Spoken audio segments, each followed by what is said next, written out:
Doctor विद्या बिंदु सिंह, साहित्य एवं शिक्षा।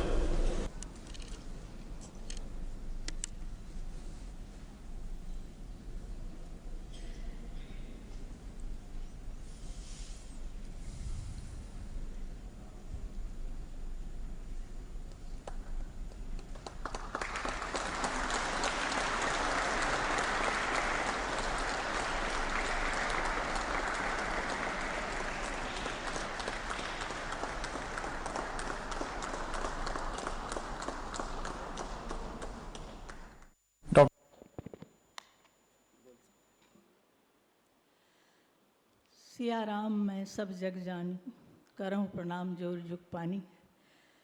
मैं आयोजकों को, सभी सम्मानित स्वजनों को और उनके परिवार को, यहाँ जो भी उपस्थित हैं सबको प्रणाम करती हूँ।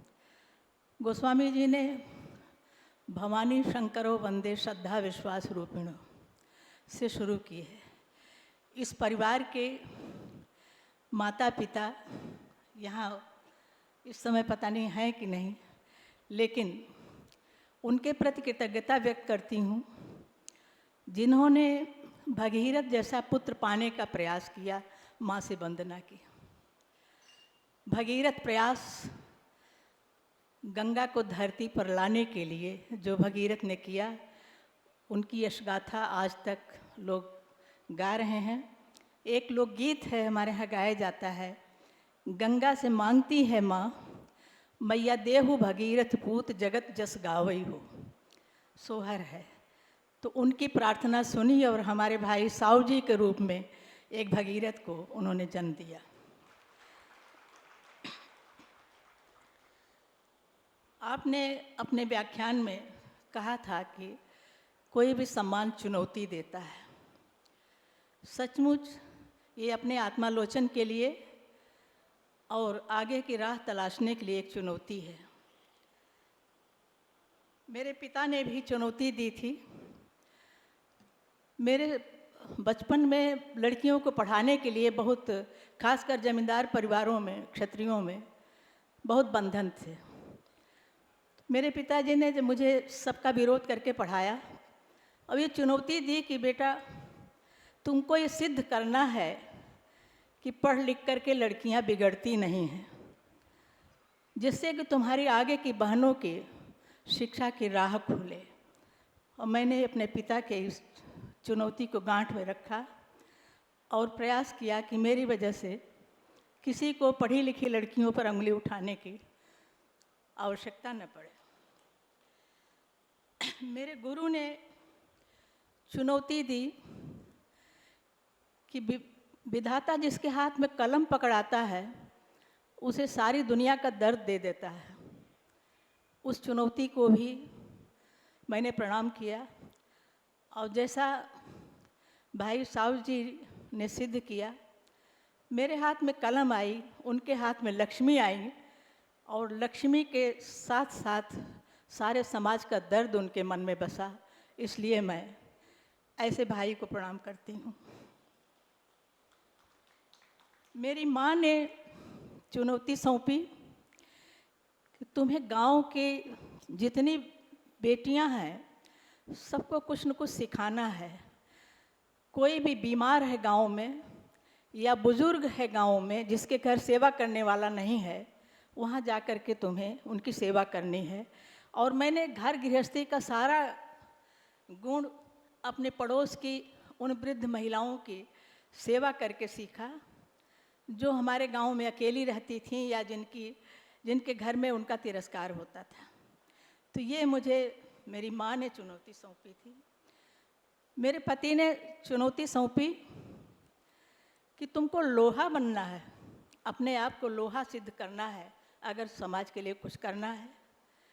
तो इस तरह की सारी चुनौतियों को लेकर के मैं यहाँ तक पहुँची और इतनी आत्मीयता मिली, ये शायद ये मेरा सौभाग्य है।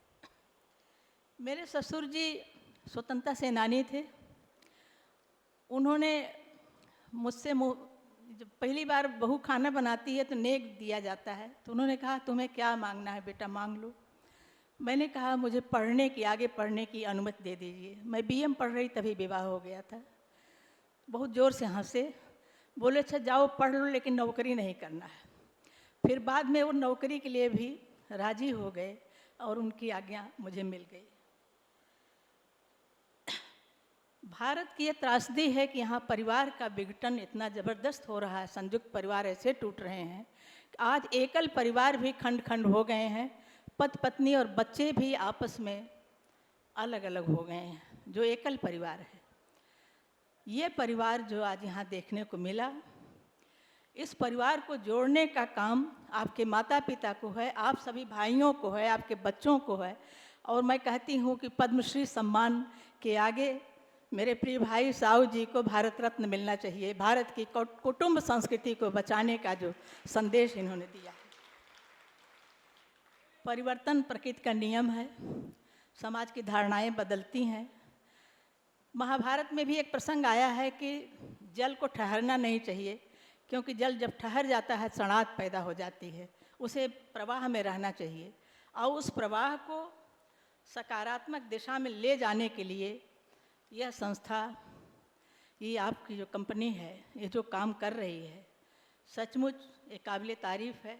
मैं आपके सारे कर्मचारियों, सहयोगियों को साधुवाद देती हूँ कि आपके सपनों को ये साकार कर रहे हैं। परंपरा हम छोड़ते जा रहे हैं।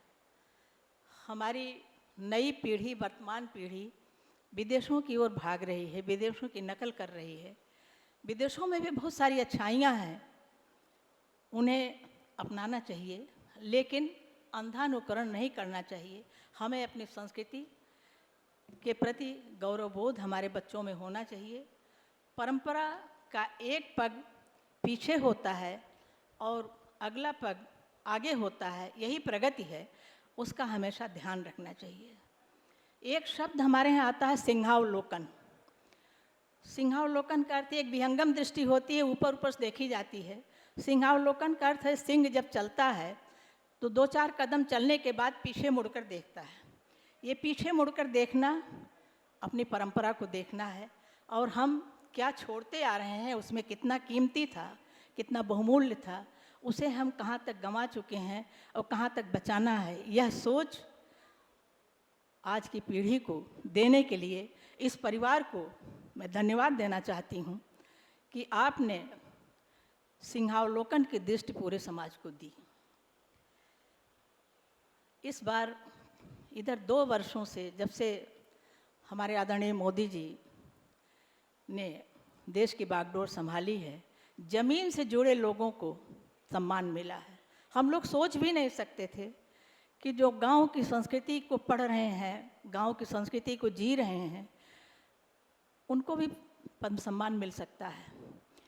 हमारे जितने भाई यहाँ आए हैं, बहनें आई हैं, सब ज़मीन से जुड़े हुए हैं। प्रायः सब लोग संस्कृति से, लोक कला से जुड़े हुए हैं। ये दृष्टि, ये पारदर्शी दृष्टि हमारे वर्तमान प्रधानमंत्री की है, उनकी सरकार की है, जिसके कारण हम सब आज यहाँ इतना सम्मानित हो रहे हैं। लोक संस्कृति देना जानती है, लोकहित का उसका उद्देश्य है लोकहित। इसलिए हर कथा के अंत में कहा जाता है, हर गीत के अंत में, कि जैसे उसके अच्छे दिन लौटे वैसे सबके लौटें, और जैसे उसके साथ बुरा हुआ किसी के साथ न हो। ये लोकहित की दृष्टि हमारी लोक परंपरा की दृष्टि है, जिसे हम भूलें नहीं, उसे हमेशा याद करते रहें, ये ज़रूरत है। और ये लोकहित का जज्बा हम सब अपने भीतर उतारे रहें। मैंने इसी लोक के संदेश को आगे बढ़ाने के लिए एक संस्था स्थापित की अपने पति के नाम से, कृष्ण प्रताप विद्याबिंदु लोक हित न्यास। और प्रयास रहता है कि जो लोक ने मुझे दिया, मुझे यह सम्मान लोक संस्कृति का मिला है, लोक की दृष्टि का मिला है, उसके लिए मैं ऋण में चुकाने के लिए इस संस्था के माध्यम से कुछ करते रहना चाहती हूँ। मैं अपने पाठकों को श्रेय देना चाहती हूँ, पूर्वज साहित्यकारों को, समकालीन साहित्यकों को श्रेय देना चाहती हूँ, जिनको पढ़ करके अपने गुरुओं को श्रेय देना चाहती हूँ, जिनसे मैंने कुछ सीखा। मेरे पिता कहते थे कि मेरी बेटी जब आई तो देश आज़ाद हुआ। मेरी वास्तविक जन्मतिथि 1947 है, 2 जुलाई, और मैं जुलाई में आई और 15 अगस्त को देश आज़ाद हुआ।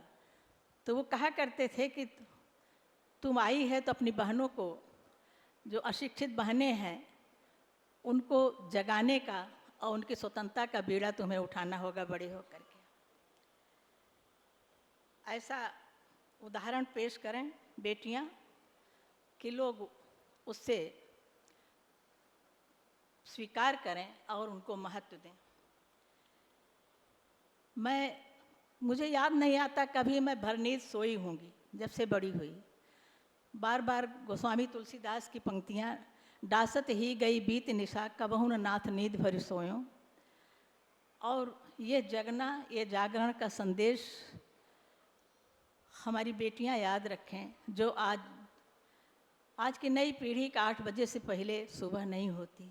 बहुत तकलीफ़ होती है कि उस अपनी प्रातःकालीन जो निद्रा त्याग करके जो संस्कृति थी वो हम भूल रहे हैं।